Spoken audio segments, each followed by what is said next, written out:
So children, I hope you all have understood about sources of light. Yes, natural, artificial, luminous and non-luminous.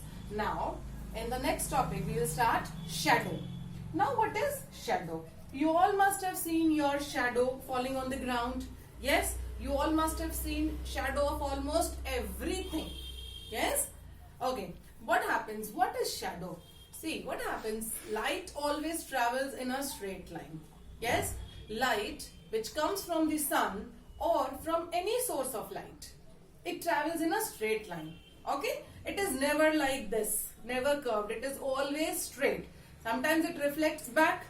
Yes, it comes straight and then it reflects back and then it touches the surface and then it reflects back. That is why we are able to see everything in the room, everything outside, because the light keeps on reflecting and falling on our eyes.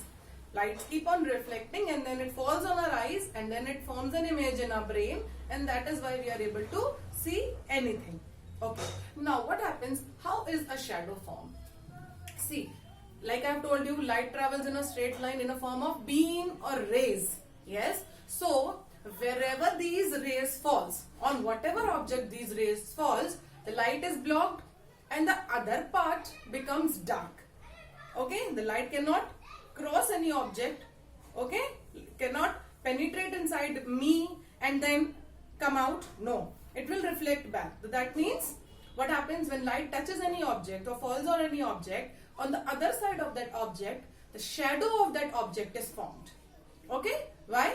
Because it becomes dark, the light is not able to travel, okay, across, and then that part itself becomes dark. So this is how a shadow is formed. Okay, light falls on any object and then the shadow of that object is formed.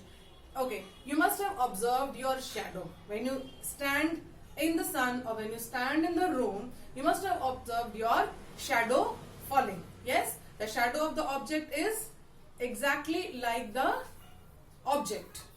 Okay, my shadow will be like me, but it will be dark. Okay, so now what happens? And shadows are bigger in the morning and evening, and they are smaller, the smallest in the noon time. Why? Because it depends upon the position of the sun. Okay, the image or the length or breadth of the shadow, size of the shadow depends upon the position of the sun. If the sun, like suppose in the morning, the sun is this side. Okay, suppose it's in the east, here, and I'm standing here. So my shadow will fall on the opposite side, but it will be the longest. Okay, but when in the noon, if the sun is here and I'm standing here, my shadow will form smallest, and 12 o'clock exactly there will be no shadow because the sun is exactly on my head. So there will be no shadow. As and when it moves towards afternoon and then evening, then what happened? Suppose in the evening, if the sun is here in the west side and I'm standing here, my shadow will fall a little bigger but opposite side. Okay, is it understood? Now I'll clearly show you. I'll make this clear with the help of a small experiment. Can you see here this window? Can you see this window? Yes? Okay, so see, this is a curtain. Yes, here is a window. Here you can see the window, light coming out from this window. Yes, these are the grills. Yes, now if I cover this, can you see the image of the grills? The shadow of the grills? Why? Because the sun is giving light from that side and the shadow of the grill is coming this side.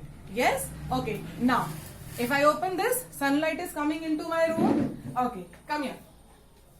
Now, can you see this image of the bulb? Can you see this image of the bulb? Yes? See, I have kept the bulb here in the way of the light, and now the shadow of the bulb is formed. The shadow of the bulb. Can you see this shadow? Yes, this is the shadow of the bulb. Okay, now see, I am holding a candle and the image of the candle is formed. Yes? Now, did you understand the image of the bulb is not as same as the image of a candle? Sorry, the shadow of the candle. Yes, the shadow of the bulb is of the shape of bulb. The shadow of the candle is of the shape of candle.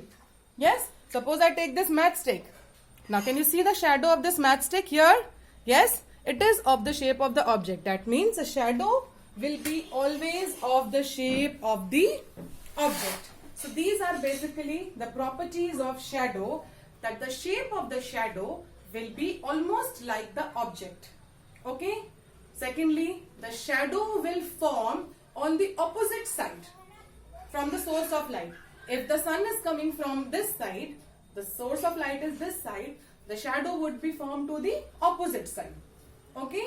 Third important thing is, shadows are longer in the morning and in the evening, and they are smaller in the noon time.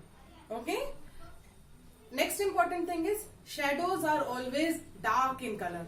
They are mostly black in color. Somewhere it is light black, somewhere it is darker.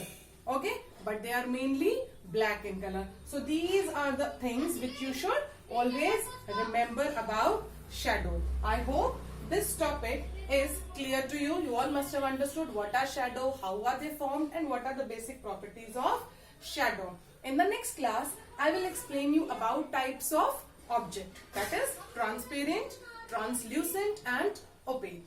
So this is all for today. Thank you.